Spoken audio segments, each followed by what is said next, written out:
여러분 안녕하세요. 국내산 직장인입니다. 오늘은 워라밸이 좋은 회사 찾기입니다. 여러분들이 이제 여기저기 커뮤니티나 인터넷 글 같은 걸 쓰시는 걸 딱 봤을 때 워라밸이 좋은 회사를 찾기가 참 힘들다. 요즘 같은 세상에 너무 나를 갈았다. 그래서 내가 너무 힘들어서 퇴사했다. 글들이 되게 많았어요. 그래서 이 워라밸이 좋은 직장을 찾으시는 분들을 위한 영상입니다. 워라밸은 기본적으로 제가 말씀드리고자 하는 게 여러분들이 생각했을 때 좀 자유롭고 좋은 회사라고 생각을 하실 수 있거든요. 근데 절대로 워라밸이 좋은 회사는 자유로운 회사가 아닙니다. 안정적인 회사예요. 기본적인 틀 안에다가 나를 넣어놓고 나를 안정적으로 루틴하게 돌아갈 수 있게끔 만드는 데가 바로 워라밸이 좋은 회사거든요. 그래서 이거를 내가 자유롭게 이것도 할 수 있고 저것도 할 수 있는 회사다라고 생각하시면 절대 안 됩니다. 네, 일단 기준점부터 그렇게 정해놓고 워라밸이 좋은 회사를 찾는 방법, 면접 시에 알아보는 방법, 입사하고 1, 2주 만에 진짜 맞는 건지 확실하게 검증하는 방법, 그리고 이들과 잘 지낼 수 있게끔 나를 적응시키는 방법까지 4가지 루틴으로 정해서 말씀드리겠습니다. 완벽 정리 지금부터 시작합니다. 첫 번째는 자플래닛 리뷰를 한번 보시는 겁니다. 이게 너무 많으면은 말이 많은 회사, 너무 없으면 뭔가 숨기는 회사, 이런 인식이 있는데 실제로는 그렇지 않아요. 자, 업력이 있는데 리뷰가 거의 없는 회사들이 워라밸이 좋은 회사일 가능성이 사실은 높습니다. 직원 수가 많지 않고요. 이직률이 그렇게 높지가 않고 구성 연령대가 아마 30대 이상일 가능성이 매우 높아요. 그리고 굳이 내가 리뷰를 꼭 써야 되나? 라고 생각하는 사람들도 꽤 있을 겁니다. 사실 사람이라는 거는 화가 나거나 억울하면은 글을 쓰지 뭐 평온하고 내가 좋을 때는 글 잘 안 씁니다. 회사 리뷰들이 보통 어떤 구조로 되어 있냐면 화가 나서 쓴 사람의 글을 덮으려고 평온하고 좋은 리뷰를 올립니다. 그럼 또 화가 나서 누가 올리죠? 이게 교차하면서 그 점수가 만들어진 거지 실제로는 화가 나서 쓴 사람들의 대화 내용들, 그런 글 내용들을 잘 봐야 되거든요. 근데 이런 게 거의 없다라고 생각을 하시면 이 회사는 어쩌면 워라밸이 좋은 회사일지도 생각하는 게 좋아요. 자, 이렇게 해서 여러분들이 면접을 보러 갔습니다. 면접관의 태도가 좀 안정적이어야 되거든요. 보통 젊은 나이에 정말 많이 착각하는 경우가 면접관이 굉장히 열정적이고 비전 있게 살아가고 막 이런 사람인 것 같아. 정말 최선을 다해서 인생을 살고 있는 사람 같아. 그러면은 사람이 많이 나가서 상당히 급한 상태일 가능성이 높고요. 조직이 성장 중인데 체계가 덜 잡혔고 상당히 불안정한 상황이라서 핑크빛 미래를 그리는 역설적인 그런 상황일 가능성이 높습니다. 원래 사람은 극단으로 치닫으면 자기도 모르게 격한 긍정을 할 때가 있거든요. 상황이 안 좋을수록 갑자기 지나치게 격한 긍정을 막 보여주면서 이렇게 행동할 때가 있어요. 그래서 너무 열정적인 면접관, 그리고 면접관이 무기력한 경우도 있습니다. 어디 가서 막 뭔가 탈탈 털리고 온 것 같아. 막 기운이 확 빠져가지고 예, 그렇습니까? 알겠습니다.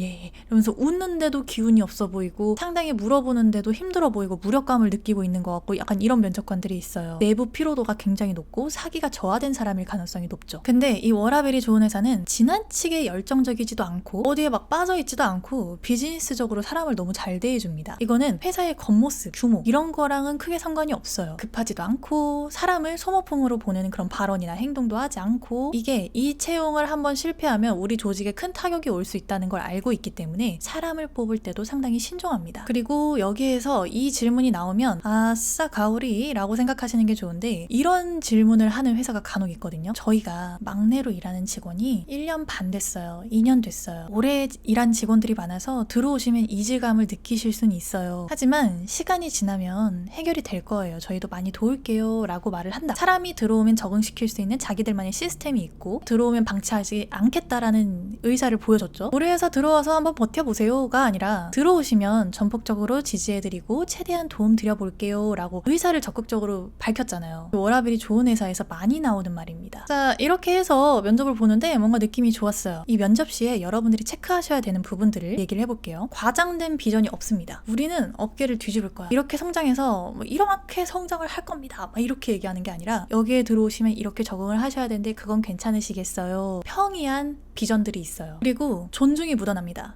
저희 팀원 중에 한 분이 이런 분이셨는데 이렇게 노력해서 성장한 사례도 있어요. 저희가 그런 데에 꽉 막힌 회사가 절대 아닙니다. 이런 식으로 회사를 자세하게 또 정중하게 설명을 해주시고 합리적인 범위 안에서 연봉도 제시를 해줍니다. 근데 이 워라밸 회사들은 특징이 연봉 테이블이 확실하게 그 구간이 있어요. 그 연봉 구간이 있기 때문에 그걸 넘어서는 순간 이들도 어려울 수 있다는 얘기예요. 그리고 본인들의 회사 자랑보다는 자랑은 짧게 끝내되 당신이 우리 회사에 들어왔을 때 이렇게 적응하시면 너무 좋을 것 같아요 오히려 미래를 같이 그려줘요. 이 안정된 조직은 면접을 볼 때 루틴이 있고 사람을 오래 쓸 생각을 합니다. 그리고 급격한 변화를 매우 싫어하기 때문에 이 세 가지가 좀 잘 적절하게 묻어나오는 그런 곳이었을 때 면접 후에 합격 통보를 받고 회사에 들어가시는 게 베스트인 거죠. 이렇게 해서 합격을 했습니다. 회사에 들어갔는데 이 회사가 진짜 그런 회사인지 검증이 필요하잖아요. 이번에는 1, 2주 안에 회사가 워라밸이 좋은 곳인지 검증하는 방법입니다. 첫 번째, 일이 예측이 가능합니다. 이들이 야근을 하는 건 정말 극히 드문 일이에요. 오늘은 몇 시에 끝날지 모른다. 뭐 이런 기본값이 없습니다. 두 번째, 일하는 루틴을 봐야 돼요. 특정인에게 업무가 몰리는지 안 몰리는지를 잘 보세요. 저 사람이 없으면 이 회사는 돌아가지 않는다라는 말이 엔간에서는 없어야 됩니다. 세 번째, 성과 기준이 명확한데 그것이 오래 앉아있는 척조에 따라서 나뉘는 게 아니어야 돼요. 오래 앉아있는 사람에게 성과를 몰아준다, 그 사람이 일을 잘한다라고 평가하는 회사면 애초에 야근이 굉장히 많았겠죠. 근데 오래 앉아있는 직원은 없대. 그들이 만든 결과치나 그런 기여도 이런 것들을 보는 회사일 가능성이 높습니다. 네 번째, 관리자들이 먼저 퇴근을 합니다. 관리자분들이 퇴근 시간이 되면 벌떡 일어나서 나가야 이 밑에 있는 직원들도 편하게 일을 할 수 있거든요. 그래서 이 관리자들이 회사가 끝나고 언제 가는지를 보시는 게 좋아요. 다섯 번째, 업무 외에 정서 노동이 적습니다. 쓸데없는 보고 문화라든지 회식 문화를 강요한다든지 감정 소모가 심하다든지 이런 포인트 구간이 있는지 2주 동안 잘 살펴보시는 게 좋아요. 검증을 좀 했잖아요? 그럼 이제 여기에서 내가 잘 버텨야 돼요. 2주간의 1, 2주간의 검증을 통해서 이 회사가 괜찮은 건 알겠는데 이제 내가 적응하는 그게 필요하잖아요. 어떻게 보면은 오래 다 같이 일한 조직일수록 신규로 들어온 사람이 좀 이상하다 싶으면은 바로 튕겨져 나갈 가능성이 매우 높습니다. 난 새로 들어온 사람이니까 여기에서 어떻게 하면 잘 적응할 수 있을까? 여기에는 기가 막힌 단서가 있는데 이 막내가 2년 차다, 1년 반 차다. 그러면은 그 사이에 정말 들어온 사람이 아무도 없었을까? 들어온 사람이 있었는데 그 사람이 적응을 못하고 나갔을까? 이들 안에서 존재하는 암묵적인 룰을 알아가는 게 중요합니다. 워라밸 좋은 회사에서 오래 살아남는 방법. 첫 번째로는 조용하지만 실력이 있는 사람이라는 인식을 주는 게 중요합니다. 이런 회사에서는 막 업무 퍼포먼스를 내고 과장되게 나를 표현하고 내가 이런 사람이에요 라고 보여줄 필요가 없어요. 그래서 튀지 말고 근태 관리 똑바로 해주시고 사람들이랑 적절하게 웃으면서 잘 대응해주는 게 중요합니다. 그래서 너무 튀지 않으려면 너무 못하지도 않고 너무 잘하지도 않아야 되거든요. 딱 중간에서 적절하게 그냥 회사에 잘 적응하고 열심히 하려는 사람인 인식만 심어주면 돼요.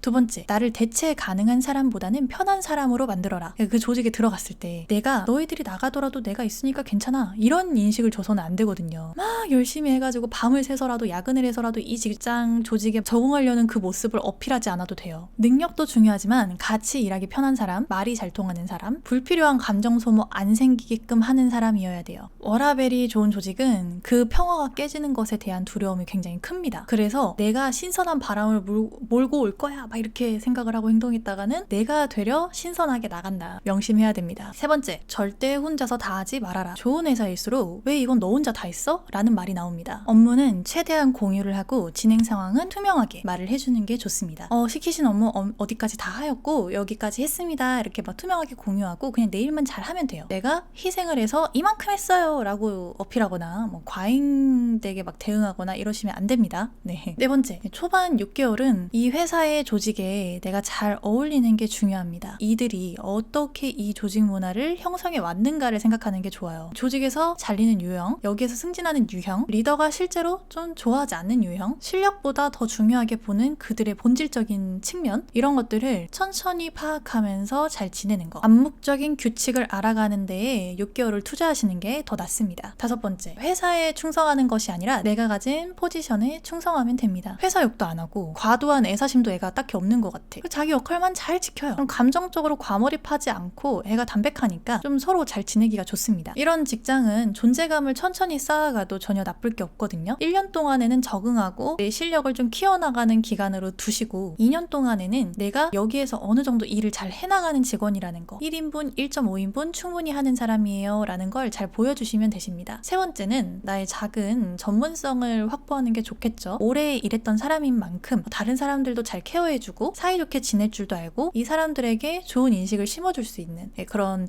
약간 관리자적인 모습, 아니면 영업적으로 내가 잘할 수 있다고 보여줄 수 있는 모습, 나만의 퍼포먼스를 작게끔 좀 보여주는 것도 너무 좋을 것 같아요. 이런 조직에서 오래 살아남으려면 실력이 평균 이상이면 되고 감정 소모는 최소로 한다. 그래, 눈에 띄지 않게 이 사람들에게 신뢰를 쌓고 내가 희생하는 에이스는 아니에요 라는 뉘앙스를 풍기면 됩니다. 이런 회사 단점은 내가 승진하는 루틴이 상당히 느릴 수 있습니다. 변화에도 둔감하죠. 그래서 야망이 있고 뭔가 꿈틀대는 사람한테는 상당히 답답한 조직일 가능성이 매우 커요. 그래서 제가 제일 처음에 말씀드렸던 것처럼 이 조직은 자유로운 곳이 아니라 안정적인 조직이라는 거. 여기에서 내가 성장 추구형인지 아니면 나의 안정이 우선인 시기인지 이런 거를 판단하셔서 워라밸이 좋은 직장을 찾아가심이 아주 베스트일 것 같습니다. 오늘 이야기는 여기까지고요. 어떻게 좀 유익하셨는지 모르겠네요. 다음에 다시 뵐게요.